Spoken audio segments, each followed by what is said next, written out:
Munnings was a passionate, almost obsessive follower of racing, and in fact talks very vividly of his first trip to the racecourse at Bungay races in Norfolk, when he essentially bunked off from work because he just found that he'd had two paintings, very excitingly for him, breakthrough in his career, accepted at the Royal Academy. And so he went to the races to celebrate, and writes very vividly of the colours and the sounds and the noise, but particularly the colours of the racecourse. My first real race meeting. This was a plunge into the most vividly coloured phase of my life I had seen so far. I had known horse sales in Norwich, local races and regattas, but what were they compared to this vast fair and meeting combined on Bungay Common? And then after he becomes settled at Dedham as his base in East Anglia, he often comes across here to effectively his local racecourse at Newmarket, because this is the internationally recognised home of horse racing. It's where the headquarters of the Jockey Club were from at least the early 18th century. And Munnings drives across, describes in great detail, always with the artist's eye, the colours and the sights of his trip across from Dedham through the Suffolk countryside to attend either race meetings at Newmarket or to come here onto the training grounds at Warren Hill to see horses galloping up the same stretch of countryside essentially as they've done since Charles II was here in the 1660s. But Newmarket's history of racing goes right the way back to James I, who first comes here in 1605 and actually builds a small palace here to accommodate the court. And members of the court vie against each other in a sort of private challenge of horse racing, riding out against each other. And the first recorded horse race we have is in 1619. But then, with the English Civil War and Cromwell's rule, Newmarket goes into a short period of decline. And then with the re-establishment, the restoration of James I's grandson, Charles II, to the English throne in the 1660s, Newmarket is re-established as a base for horse racing. That tradition of racing in Newmarket, under royal patronage and organised by the Jockey Club, is recorded by lots of artists over the years. John Wotton records a scene on this very spot of George I attending the training grounds in 1717, and George Stubbs, the great equestrian artist, often features Newmarket in the background of his racing portraits. And Munnings very much sees himself in that tradition. He was a great admirer of Stubbs, but is also very conscious of his own position in the canon of British equestrian art. And he comes over to Newmarket to sketch, as I say, obsessively, taking sketches on race cards and programmes of horses exercising, coming up the gallops, also in the pre-parade ring up at the racecourse. He attends the great race meetings, the 1,000, the 2,000 guineas, and becomes an absolute feature of racing life here during from the 1930s on through to the 1950s.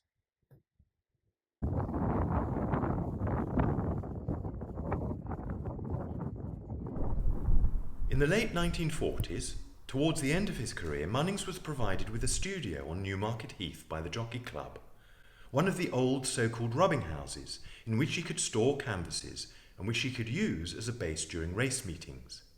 Munnings describes this in his autobiography.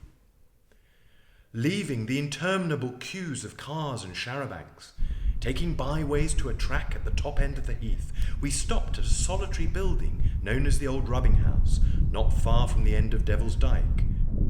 So here we are at the actual old rubbing house that Munnings was lent by the Jockey Club as a place to store his canvases, as a studio on Newmarket Heath, on the racecourse, right next to the start of the races. So he was able to prepare his canvases here and walk over to make these intricate studies of the start of the race for the off, hurtling down to the Rowley Mile.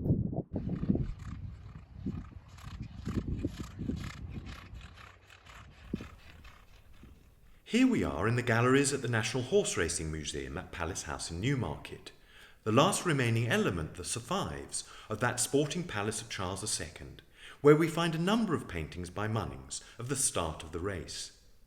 He had a very particular relationship with this house. Owned by the time he knew it by the Rothschild family, specifically Anthony de Rothschild, Munnings stayed sometimes at Palace House while he undertook commissions. And Mr. Rothschild commissioned Munnings to make a series of paintings at his South Court stud near Leighton Buzzard. And Munnings produced an amazing set of studies of mares and foals, very much in the manner of George Stubbs, his great hero. Now, the great tragedy occurred in the Second World War because those pictures were hung here in the house until 1939.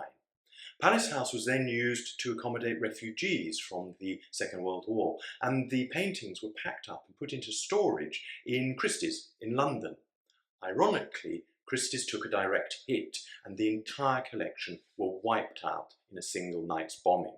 Munnings didn't know about this until he bumped into Mr. Rothschild at Ascot at the races, and he was told about the loss of this great collection. And he writes about it in his autobiography, that it was one of the most awful moments of his life when he realised this great commission in the manner of Stubbs had been completely destroyed. This was the hardest blow I had ever known. Never did an artist have a finer chance than this to paint what he would wish. But one of the wonderful aspects of the story that sort of rounds off the narrative is that at the Munnings Museum at Castle House in Dedham, in their archives, they actually have one of the original sketchbooks that Munnings used during the South Court Commission, preparing the paintings for Palace House. So although the actual collection was lost, the preparatory sketches have survived, and wonderfully they give us an insight into how these paintings would have looked, and to an extent explain to us why Munnings was so devastated by their loss, but extraordinarily showing how global events can have an impact on the Munnings story. Munnings' lifelong passion for drawing and painting at racecourses across the UK resulted in a large body not just of finished works, but especially of preparatory studies and notes. The majority of this material is held in the collection of the Munnings Art Museum at his former home and studio at Castle House in Essex. In 1929, Munnings spent several months painting distinctly different views of the racing scenes at Epsom. The work carried on into 1930, and the following year he had 3 pictures on show at the Royal Academy. These were the unsaddling enclosure, going out at Epsom, and the paddock Epsom. The pictures on display here are based on the theme of the unsaddling enclosure, and together they give an insight into how Munnings constructed his pictures. First, the idea. In 1929, Munnings sent his 3 grooms to Epsom races. He wanted them to see all the different aspects of the event, so that, in his words, they became imbued afresh with the subject.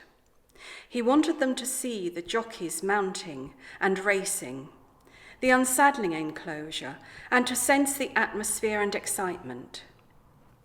He already knew that he wanted to paint these scenes over 2 sites, at Epsom and back home at Castle House, Dedham, where his grooms would be models in the recreated scenes.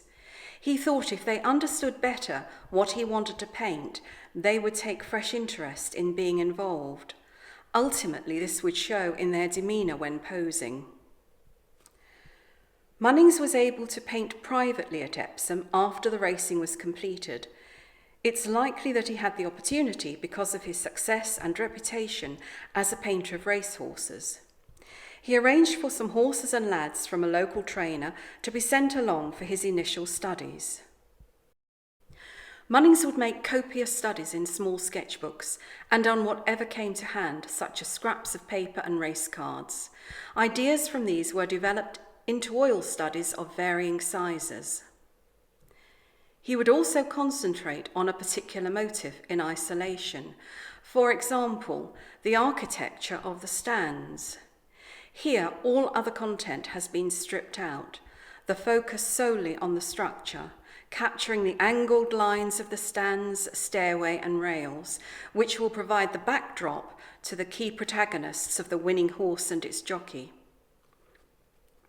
Some of his larger preparatory studies would be handled in a very free and painterly style, as can be seen here. In this work, there is just a suggestion of the race stands. The emphasis is on the winning horse and the jockey, who stands centrally within the composition.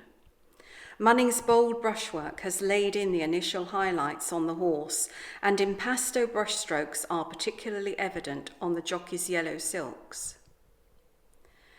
Later here at Castle House, Munnings made many studies. He arranged his own horses and dressed his grooms in a selection of jockey colours, which he kept ready for use. He painted horses and grooms dressed as jockeys, as if in their roles at Epsom. This is a study of Rose, a dark brown mare who Munnings bred himself. She appears in many of the Epsom works. She had racing in her genes, and Munnings described her as having more beauty and quality than many of the racing winners he had been commissioned to paint. Here he concentrates on several versions of her head and her expression. And in the smaller works, where he was preparing studies, he would lay a single colour as a background. This would emphasise the form and the tone of his subject. The stance of Rose, with her hind leg lifted slightly, is carried through into the final work. Here, all the elements have come together. The crowds eager to see the winning horse and jockey line the stairway and stands, giving dynamism and atmosphere to the composition. Munnings returned to the subject of Epsom races many times over the years from 1930 up to the early 1950s. In 1955, a similar version of this painting was shown in the Royal Academy exhibition. By December of that year, it was in the hands of the Bond Street galleries and subsequently journeyed to the United States of America.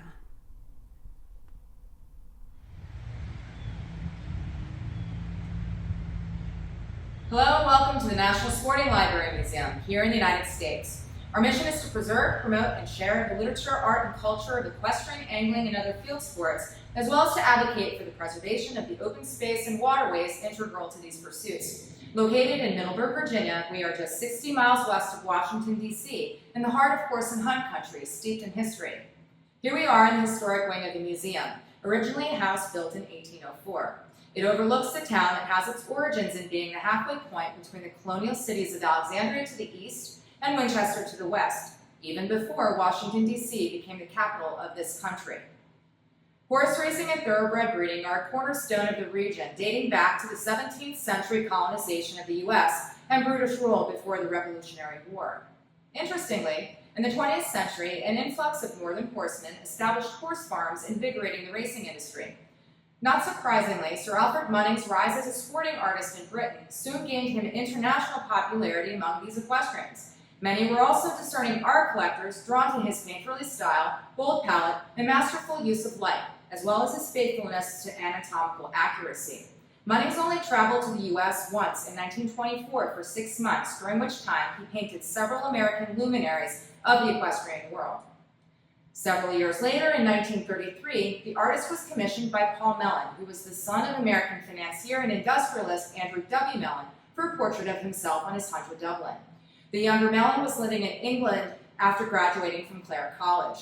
He went on to become a famed American philanthropist, sporting art collector, sportsman, and thoroughbred breeder and owner.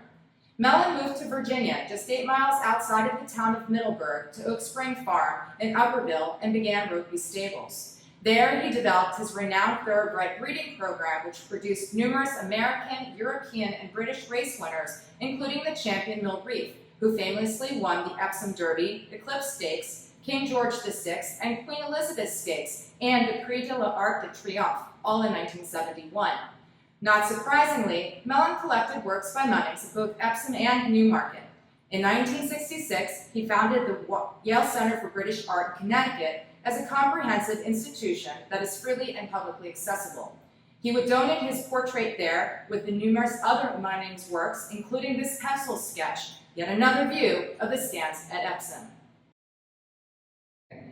Here we have the NSLM's version of a winner at Epsom with the jockey at center in pink and yellow silks.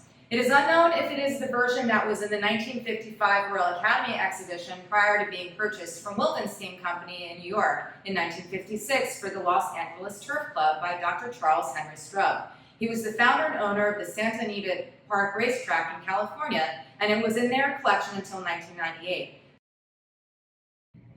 Mellon donated to Yale Center for British Art 2 versions of Newmarket compositions similar to ones in the National Horseracing Museum collection, Newmarket Start and the impressive Start at Newmarket, study number 4, which is 36 by 72¼ inches.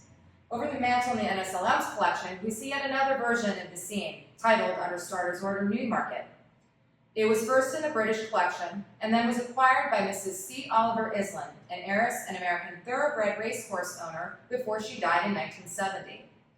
Each version imbues differing elements of tension and balance, intimacy, and grandeur. Munnings wrote about his preoccupation with reworking human, equine, and landscape compositional elements in the 3rd book of his memoirs, titled The Finish. He wrote, "But to my own profession and purpose, seeing visible beauty, the grouping, the movement, color, all dependent on the lighting, the sky, orange satin, cerise and white, blue and yellow, emerald green, a large field waiting, regrouping, at each start determining to retain the picture in my mind. Too often an incident, something a horse is doing, distracts, and once again my purpose is thwarted." He concluded, "My mind was literally steeped in horses." Munnings' status as an icon of the sporting art genre cannot be overstated, and he continues to inspire artists to the present day. For example, the Polish-American artist Andrzej Potter saw his first Munnings painting at New York City's Metropolitan Museum of Art after moving to the U.S. in 1981. It planted the seed that would inform his fresh and contemporary perspective on the timeless racing scene that, like Munnings, captivated Potter's imagination for decades. Here we see the impressive oil pastel on masonite by him depicting the 2004 Breeders' Cup NTRA World Thoroughbred Championships at Lone Star Park in Texas. Additionally, Munnings, having been elected president of the Royal Academy of Arts from 1944 to 1948, reflects the standing he had attained as a representational sporting artist within the academic art world. He was one of only 3 living artists at the time to be given a retrospective at the Academy. The exhibition of over 300 artworks drew record crowds, including a young American artist by the name of Henry Kohler. His painting in the NSLM's collection, Jockeys Between Races, Newmarket, painted in 2009, hangs alongside that of Munnings in homage. In 2015, at the age of 87, Kohler spoke with reverence about visiting the Royal Academy to see the retrospective in 1956 and the posthumous exhibition honoring Munnings in 1960.